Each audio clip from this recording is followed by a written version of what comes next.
Bonjour à tous et bienvenue donc à ce nouveau webinaire, le premier de l'année 2024 dans le cadre des Jeudis de la prévention en Bourgogne-Franche-Comté. Notre thématique aujourd'hui est comment agir à la suite d'un accident du travail. Donc nous sommes ensemble pendant une demi-heure. Je suis accompagnée par Blandine Tatin. Bonjour à tous. Voilà, qui vous a dit bonjour et qui interviendra au cours de ce webinaire. Qui nous tiendra jusqu'à midi. Hop, alors pour défiler.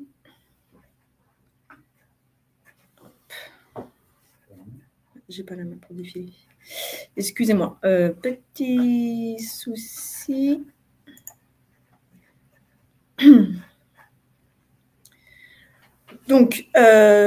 J'en profite pendant ce laps de temps pour vous dire que vous pourrez poser toutes vos questions au cours de ce webinaire via le chat que vous trouverez du coup en haut à droite de votre écran, qui va vous permettre du coup de pouvoir poser vos questions et on aura un temps d'échange du coup à la fin de ce webinaire pour répondre à vos questions. Hop, merci Anne. Donc voilà, donc c'est le petit onglet là que vous voyez, chat participant, pour répondre aux questions. Le webinaire est enregistré, donc vous recevrez également le replay par mail et il sera disponible également sur le site de la CARSAT Bourgogne-Franche-Comté. Donc, je ne me suis pas présentée d'ailleurs, je suis donc Béatrice Guillon, ingénieure conseil à la prévention des risques professionnels à la CARSAT Bourgogne-Franche-Comté. Et je laisserai donc Blandine se présenter ultérieurement. Au sommaire, ce matin, alors brièvement, quelques rappels réglementaires sur l'analyse d'accident du travail et qu'est-ce qu'un accident du travail. Que dois-je faire? Hop, alors décidément. Que dois-je faire en cas d'accident du travail? Comment dois-je m'y prendre? Et quels sont les outils pour vous accompagner dans cette démarche?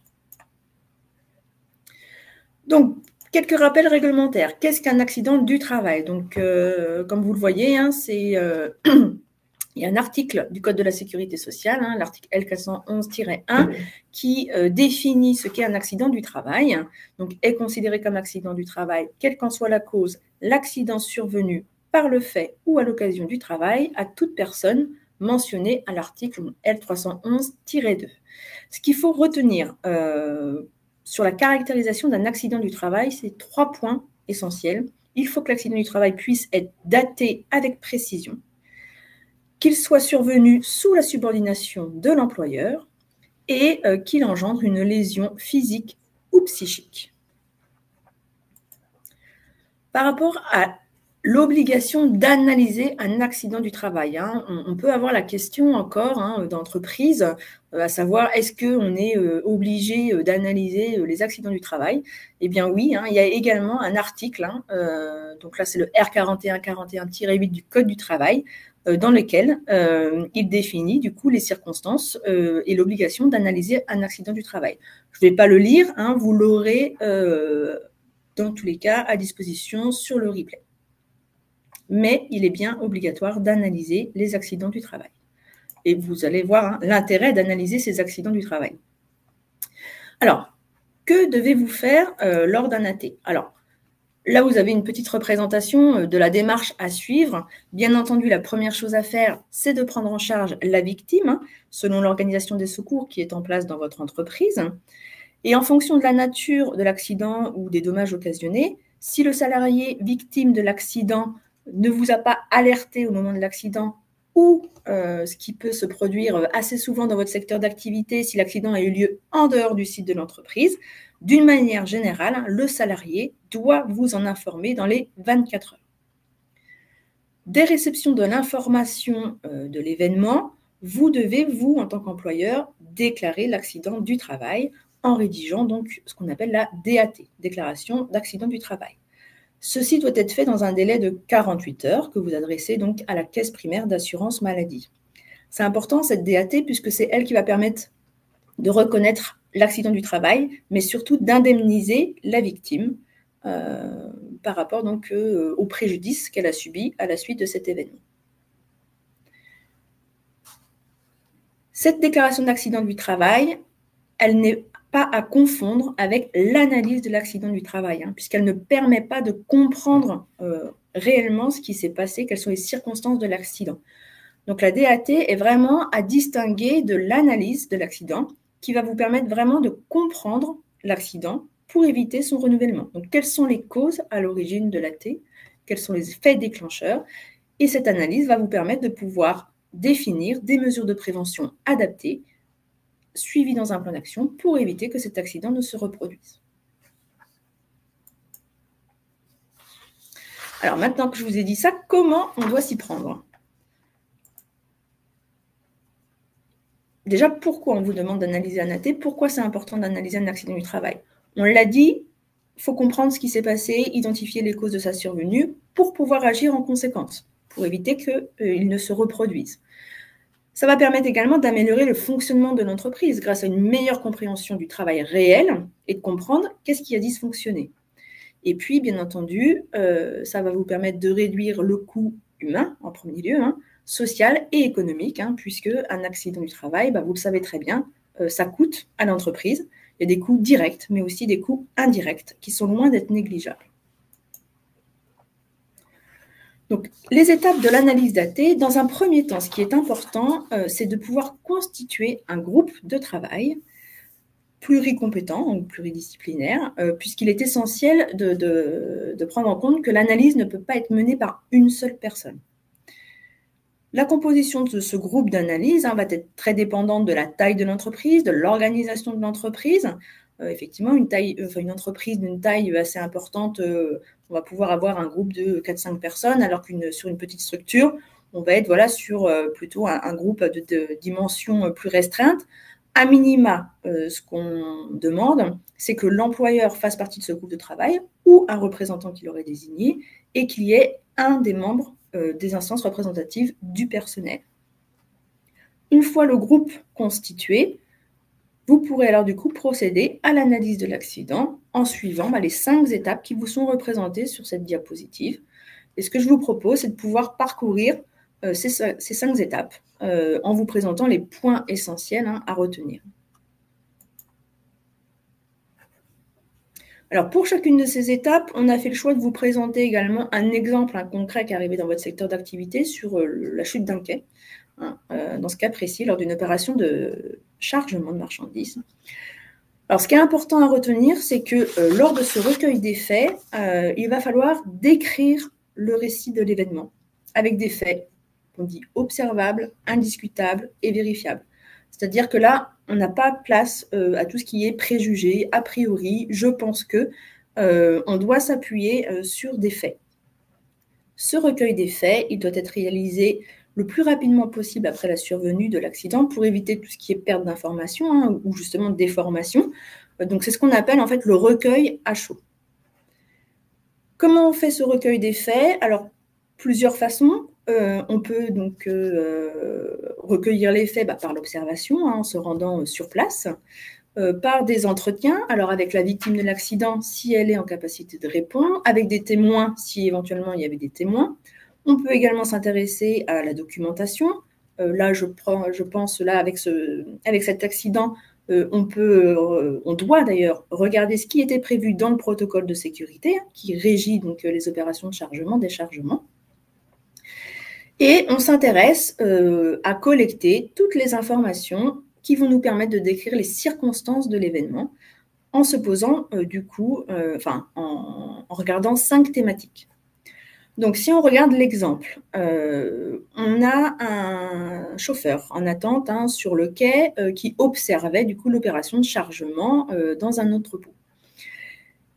Il s'est trouvé du coup dans le chemin du chariot du cariste qui faisait l'opération de chargement et pour le laisser passer, il a reculé. Il y avait un espace entre le quai et la remorque et il est tombé du coup du quai, de la hauteur du quai, donc environ 1,20 m. Donc il s'en sort plutôt bien, malgré qu'il a quand même un accident avec arrêt donc, de 30 jours consécutivement du coup au choc avec le sol lors de sa chute. Donc, on s'intéresse à savoir quelle était l'activité réelle pendant l'événement. Donc, par exemple, ici, à son arrivée, il s'est rendu à l'accueil pour aller chercher donc, le numéro de quai. Il s'est rendu sur le quai et il était en observation sur le quai, pendant que, du coup, le cariste de l'entrepôt effectuait son opération. En termes d'organisation, on s'intéresse là, on va mettre en avant la coactivité. Le conducteur était en coactivité avec le conducteur de chariot. On va s'intéresser également au protocole de sécurité, puisque celui-ci permettait la présence du conducteur dans la zone de chargement et de déchargement. Et dans la pratique, les consignes verbales sont données pour ne pas rester dans cette zone. Mais encore une fois, c'est verbal et le protocole de sécurité permet au conducteur d'être présent. On va s'intéresser également au matériel. Donc là, on va s'intéresser forcément au quai et au chariot, qui sont les deux matériels qui sont en cause dans l'accident. On va s'intéresser également à l'individu, c'est-à-dire à son expérience professionnelle, à sa formation, est-ce qu'il portait des EPI ou pas, et à l'environnement de travail. Une fois qu'on a déterminé et recueilli l'ensemble de ces informations, le groupe d'analyse va construire le déroulé de l'accident en s'intéressant aux événements qui l'ont directement généré, ainsi qu'aux événements antérieurs qui ont contribué à sa survenue. Donc, il s'agit ici d'identifier ce qu'on appelle les causes directes, en premier, et les causes profondes, c'est-à-dire les causes un peu plus en amont qui ont favorisé la survenue de l'accident. Donc, pour ce faire, le groupe d'analyse va pouvoir s'appuyer sur différents outils. Alors, il y en a deux qui vous sont représentés sur cette diapositive-là. Alors, pour ceux qui connaissent, vous reconnaîtrez l'arbre des causes, mais il y a aussi, par exemple, les 5 pourquoi. L'idée étant ici qu'il n'y a pas un seul outil. Il est important de pouvoir user de l'outil qui vous soit le plus facile à utiliser dans ce cas précis. Et on va du coup s'appuyer sur ces techniques pour définir quelles sont les causes à l'origine de l'accident. Donc là, dans notre exemple, on met en avant donc une des causes organisationnelles qui est en lien avec le protocole de sécurité, qui autorisait la présence du chauffeur sur le quai. Et on va également, du coup, mettre en cause, au niveau de la technique, la possibilité, en fait, de passer entre le quai et la structure possible, lors de la présence du véhicule à quai. Là, on n'a pas identifié de cause humaine, mais ce qu'il faut savoir, c'est que l'accident est toujours multifactoriel et il résulte d'une combinaison de facteurs organisationnels, techniques et humains.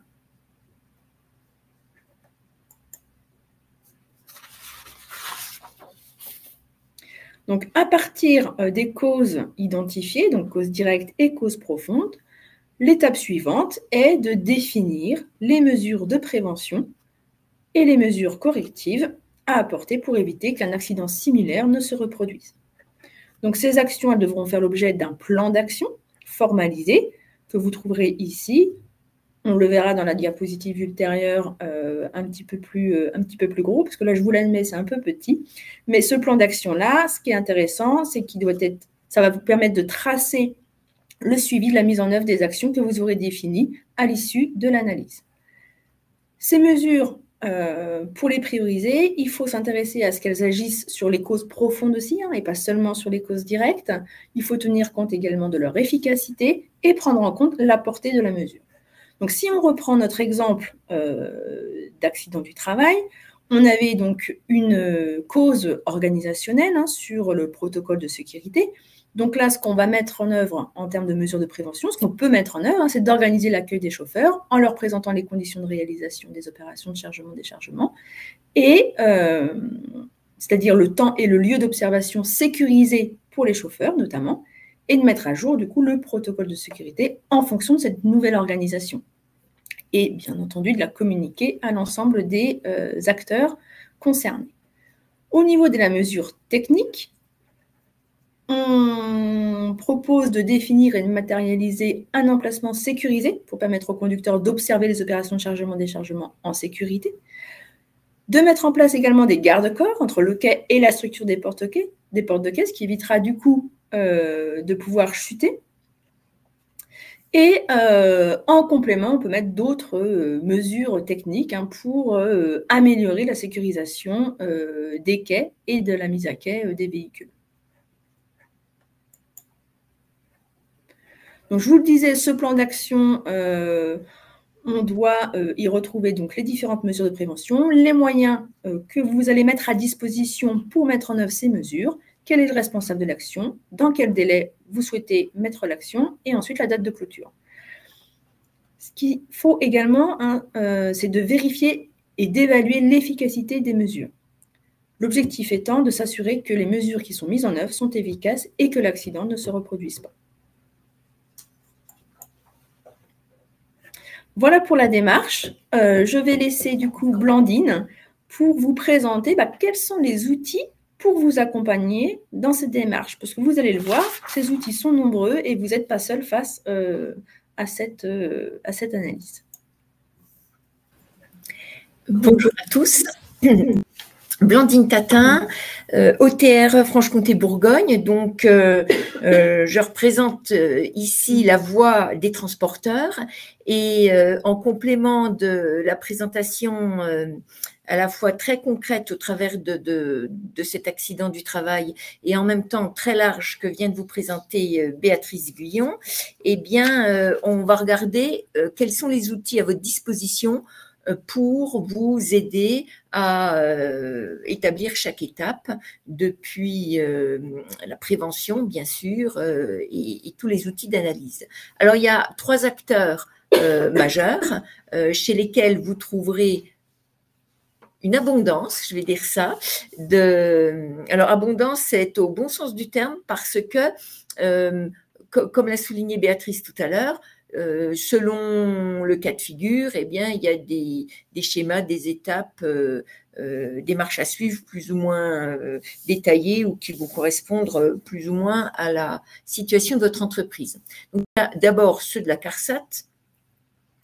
Vous trouverez en fin de document les liens pour pouvoir les télécharger. Donc, qui sont à la fois une fiche d'analyse de l'accident du travail, sa notice, et puis des outils pour vous aider à imaginer, je ne sais pas si c'est le mot imaginer, mais en tout cas à essayer de cerner quelles sont en amont des causes. Il y en a qui sont évidentes, il y en a qui sont un petit peu plus profondes ou qui sautent moins aux yeux. Et ça vous donne une checklist et un angle d'approche plus large pour vous permettre d'asseoir votre réflexion. Alors, avec à chaque fois des flash infos qui permettent, au travers d'exemples très concrets, là on l'a détaillé, on l'a vu pour cet accident sur un quai, d'essayer de vous raccrocher à ce qui pourrait être la réalité de votre entreprise à ce moment-là. En complément de la CARSAT, le partenaire par excellence de la CARSAT, l'INRS. Donc l'INRS qui est une grande bibliothèque de documentation que vous connaissez sans doute, où de nombreux éléments sont téléchargeables et notamment des brochures dédiées avec une brochure qui permet tout particulièrement de vous aider dans la phase d'analyse et pour mettre en place une action de prévention ultérieurement. Et puis, ça vous a été un petit peu plus tôt dans la présentation évoqué, par exemple, une représentation comme cet arbre des causes qui vous aidera dans la construction de la réflexion du petit groupe de travail. Alors, petit, voire très petit, parce que quand il y a un représentant du personnel, ça veut déjà dire qu'on est à un seuil. Donc, sur une structure très petite, la démarche est la même, elle sera juste évidemment plus légère dans l'effectif mobilisé. Mais raison de plus pour avoir des outils qui, étape par étape, vous proposent un cheminement. Et puis, enfin, l'AFT. L'AFT qui est très active sur ces questions, mais qui vont davantage vous encadrer ou vous aider dans la procédure également d'analyse qui vont pouvoir vous aider à les répertorier, à les identifier. Et puis, on a parlé aujourd'hui des accidents, mais il y a les presque accidents, ou en tout cas des situations, des accidents qui peuvent par chance ne pas avoir eu lieu, mais qui alertent sur un dysfonctionnement, qui soit organisationnel, matériel. Et donc, ces éléments-là peuvent être également, enfin c'est pas peuvent, mais doivent être également pris en compte dans une réflexion. Et fort heureusement, on n'attend pas toujours un accident pour se poser les bonnes questions. Donc, il y a potentiellement aussi une démarche à suivre en tant que signalement, remontée d'informations. Et donc, vous comprenez que ça correspond à toutes les strates de l'entreprise, de la direction, bien sûr, aux personnes tout à fait opérationnelles qui feront des remontées de terrain tout à fait judicieuses et concrètes. Et puis, l'objectif, c'est de mettre en place des actions de prévention et donc d'assurer un suivi ultérieur pour voir si les mesures ont finalement été suffisamment, ont pu corriger et s'être montrées efficaces sur la durée. Donc, en plus de ces outils, de cette boîte à outils qui vous est proposée par ces 3 principaux organismes, il y a évidemment des formations qu'on ne peut que vous inviter à suivre, aussi bien sur le plan national qu'en local, avec des volumes horaires un petit peu différents, et voilà, qui répondront de façon assez concrète à la mise en place dans vos structures de toute la démarche pour sécuriser ce volet très, très important. En synthèse, que faut-il retenir? Eh bien, d'abord que la démarche, une fois la déclaration faite, une fois l'aide à la victime, évidemment, et la déclaration faite, que la démarche d'analyse n'est pas optionnelle, que après l'organisation des secours, donc la déclaration, on l'a dit, et l'analyse, on va chercher à mettre en œuvre tout ce qui est dans le champ du possible pour que l'accident ne se reproduise plus et assurer un suivi derrière. Donc ça, c'est l'esprit de toute la démarche. Les outils, on les a vus, sont aussi bien des outils que vous retrouverez en ligne, j'allais dire des éléments de réflexion à vous approprier pour pouvoir formaliser votre démarche, que des exemples au travers de Flash Info et évidemment un certain nombre de brochures plus détaillées sur la question qui seront utilisées avec bonheur dans vos formations pour vous approprier ce sujet. Enfin, quels sont les intervenants quand un accident du travail grave est intervenu? Ils sont évidemment, on l'a vu avec ce petit groupe interne à l'entreprise, mais pas seulement. La CARSAT, la CPAM sont des acteurs qui viendront vous aider dans cette démarche avec toute leur expertise professionnelle. Et puis tous les services liés à la prévention et à la santé au travail, l'inspection du travail et les forces de l'ordre, avec sans doute un autre registre, une autre connotation, seront également des structures qui se pencheront sur ce sujet. Merci beaucoup pour votre attention. Et puis, donc là, vous verrez, comme je vous l'avais dit à la fin du document, que vous pourrez télécharger, vous retrouverez tous les liens. Et place aux questions. Alors, comme question, on en a une sur qui décide de reconnaître si c'est bien un accident du travail.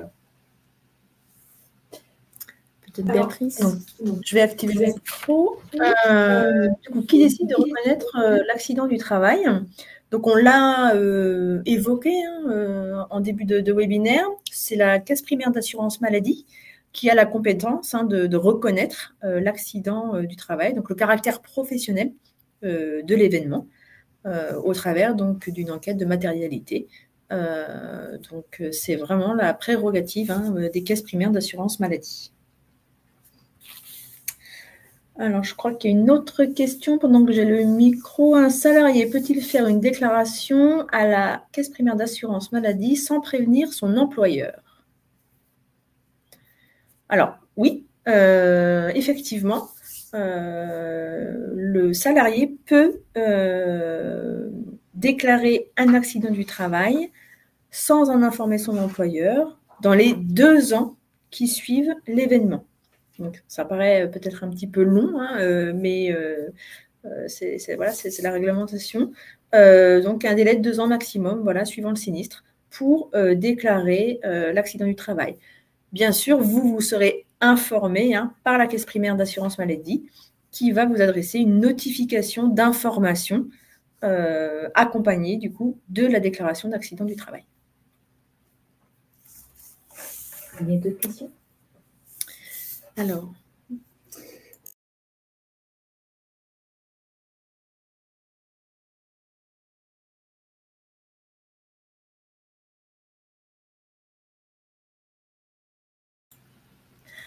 Alors,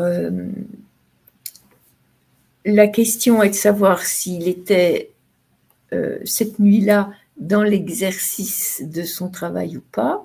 Donc, si c'est un grand routier en déplacement à la semaine et que ça lui arrive pendant son temps de mission, de travail, mais de mission, c'est-à-dire que même si ils sont acquis, enfin, il n'est pas en train de rouler, ni en train de charger, décharger, d'attendre, et que ce n'est pas du temps de service, il est quand même dans le cadre de sa mission.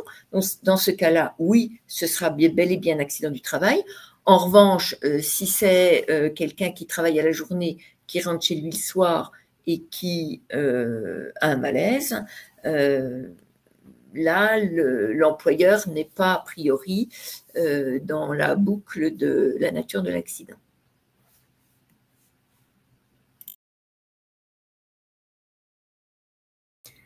effectivement, juste pour compléter ce que dit Blandine, on l'a dit tout à l'heure, il y a vraiment, voilà, ce qu'il faut regarder, c'est le lien de subordination avec l'employeur. Voilà, dès lors que même la nuit, s'il est en grand déplacement, effectivement, il est sous la subordination de l'employeur. Voilà. Et puis peut-être ajouter que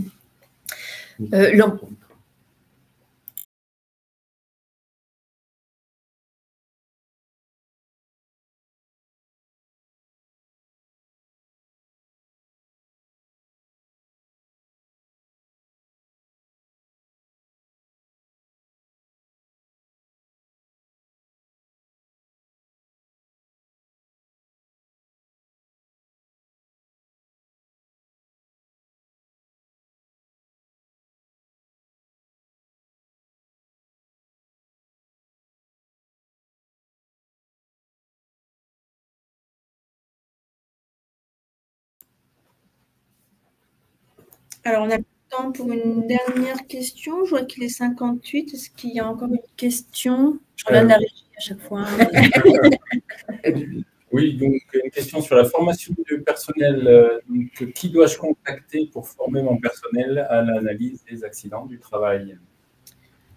Eh ben, c'est une bonne question. Comme vous l'a dit Blandine, vous avez des liens sur la dernière diapo ressources documentaires. Donc, je vous invite à cliquer sur le lien qui vous amènera directement sur la page formation sur le site de la CARSAT Auvergne-Franche-Comté, où vous retrouvez du coup les 2 formations dédiées à l'analyse de l'accident du travail.